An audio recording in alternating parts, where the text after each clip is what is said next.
พี่น้องครับวันนี้ลุงปีเตอร์กับมายามน้องดิมกับมีของมาต้อนมาฝากเพื่อนนะครับ จากร้านหมูยอรุ่งทรัพย์นะครับ เมืองนครพนมเฮามีสั่งแน่นะครับนี่โมจินมสดไส้รวมรสมากอยู่บ่มากมี2 กล่องเนาะมี2 รสชาติให้น้องดิมเอาไว้กินเด้อแล้วก็มีหมูยอจากรุ่งทรัพย์นี่แหละแซ่บเลยหมูยออันนี้เป็นหมูยอที่แซ่บมากๆเลยของนครพนมเฮา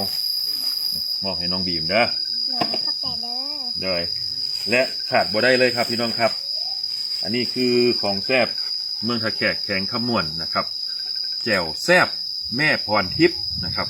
กินอยู่ใส่แซ่บอยู่หั่นนะครับขึ้นเหนือล่องใต้ไปได้เบิด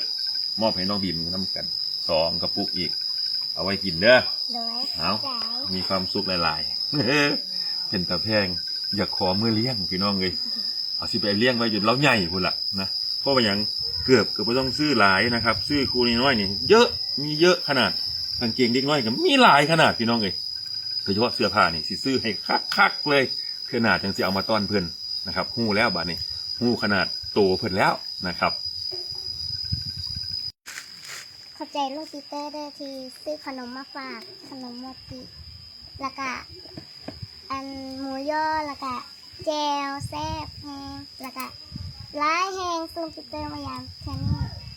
เพื่อนอะไรเอาอีกเนาะโดยให้มาอยู่บ่มาให้มาเนาะ พี่น้องมาทำกันเด้อเตือนหนาเด้อเพื่อมีคนแบบเขาเห็นแล้วเขาอ่อนซ่อนฝากลุงปีเตอร์มาให้พวกเสื้อผ้าหน้าแพร่ของเด็กน้อยงามๆหมอยิงเนาะเพื่อได้เพื่อพี่น้องใจดี เด้อเตือนหนาสิมาอีกเด้อเดย